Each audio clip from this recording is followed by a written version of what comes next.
Halo anak-anak, Assalamualaikum warahmatullahi wabarakatuh. Bertemu kembali dengan Ibu Listia di sini. Kali ini kita akan belajar tematik 2, selalu berhemat energi, subtema 1, sumber energi pembelajaran ke-6 di channel Smart Education.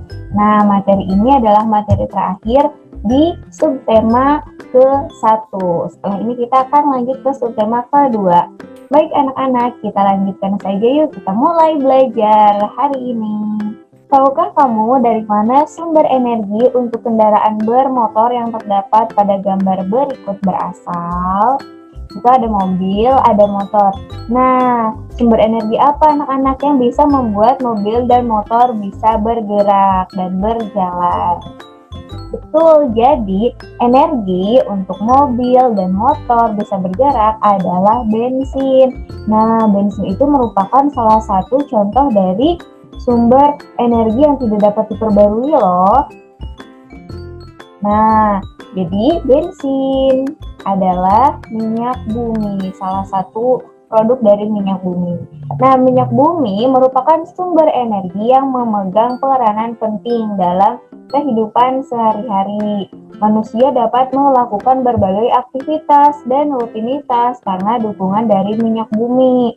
Nah, dari minyak bumi anak-anak bukan hanya bensin, bukan hanya solar, tetapi seperti LPG, kemudian aspal, aftur. Nah, semua itu berasal dari minyak bumi anak-anak.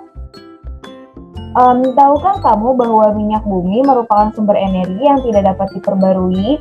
Oleh sebab itu, kita berkewajiban untuk menghematnya. Nah, minyak bumi ini diambil dari bagian dalam bumi. Jadi, ketika kita sudah gunakan satu kali dan tidak bisa digunakan berulang kali, maka kita harus menjaganya dan menghemat penggunaannya. Karena minyak bumi termasuk ke dalam sumber energi yang tidak dapat diperbarui. Nah, di sini Ibu ada poster menghemat bahan bakar. Nah, di sini ada hasil gambar. Hasil gambarnya bertuliskan, ayo naik sepeda sehat dan hemat BBM. Jadi dengan kita naik sepeda akan hemat BBM ya. Kita tidak perlu menggunakan bensin untuk menjalankan sepeda kita. Nah, poster adalah media publikasi yang terdiri atas tulisan, gambar, maupun kombinasi atau campuran antar keduanya dengan tujuan memberikan informasi kepada halayak ramai. Nah, di sini ada contohnya, ayo hemat bahan bakar mulai sekarang. Itu kita naik angkutan umum aja, bisa naik angkutan umum, kemudian naik sepeda lebih santai, bisa naik sepeda atau jalan kaki juga bisa.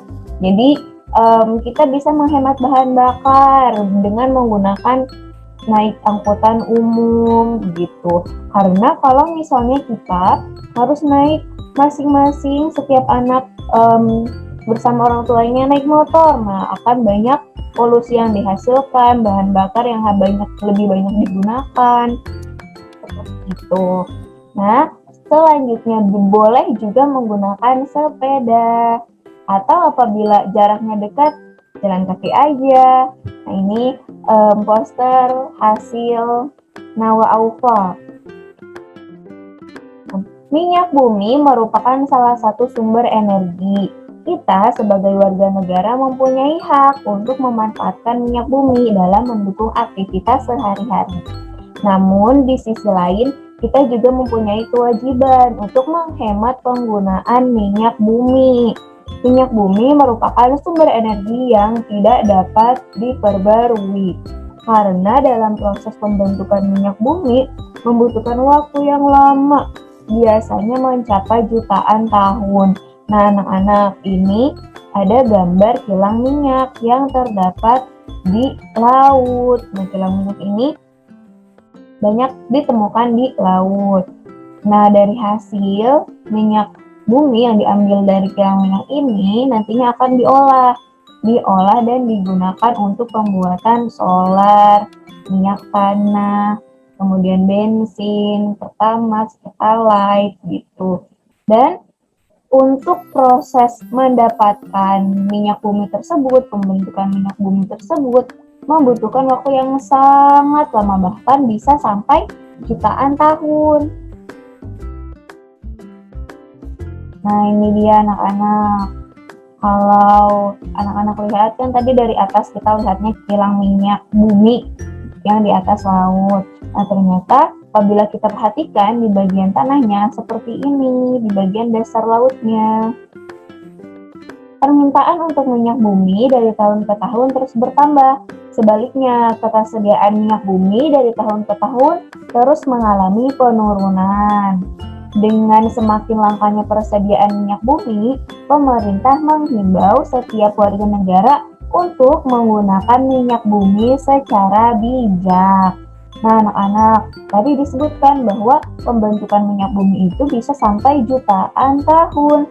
Jadi, minyak bumi terbentuk adalah hasil endapan dari makhluk-makhluk hidup, itu anak-anak yang mengendap, kemudian terbentuklah minyak bumi. Nah, ini ada gambar contoh dari minyak bumi yang sudah diambil dari dasar bumi, dari bagian dalam bumi. Nah, dari minyak bumi ini nantinya akan diolah dan menjadi berbagai produk, seperti yang sudah tadi disebutkan.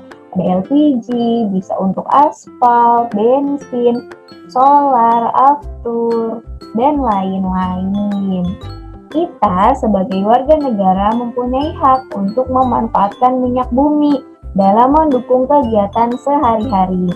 Nah, apa maksud dari pernyataan tersebut? Nah, maksudnya kita sebagai warga negara Indonesia, kita berhak untuk menggunakan minyak bumi. Kita berhak membeli solar, membeli bensin, kita berhak. Tetapi untuk penggunaannya kita juga harus hemat. Nah, karena penggunaan minyak bumi itu mendukung kegiatan kita sehari-hari. Dengan kendaraan kita yang diberi solar ataupun bensin akan dapat berjalan, anak-anak. Yang penting kita harus menggunakannya dengan bijak dan hemat. Nah, apa yang terjadi jika warga negara tidak mendapatkan haknya? Apabila warga negara tidak mendapatkan haknya, maka kegiatannya akan terhambat dan terbatasi. Tidak banyak kegiatan yang bisa dilakukan olehnya. Nah, maka itu adalah dampak jika kamu misalnya tidak mendapatkan hak kamu. Kita sebagai warga negara berkewajiban untuk menghemat penggunaan minyak bumi. Apa maksud dari pernyataan tersebut? Berikan contohnya. Kita sebagai warga negara wajib untuk menghemat penggunaan minyak bumi. Nah, karena minyak bumi termasuk ke dalam sumber daya alam yang tidak dapat diperbarui dan keberadaannya juga terbatas, sehingga bisa habis.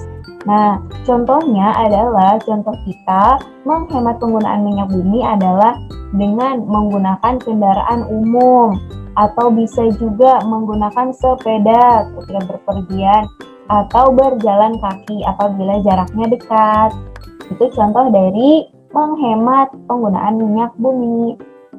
Apa yang terjadi jika kita tidak menjalankan kewajiban kita dengan baik? Maka kita akan mendapatkan konsekuensi atau sanksi dari yang kita lakukan. Nah, kewajiban harusnya dilaksanakan.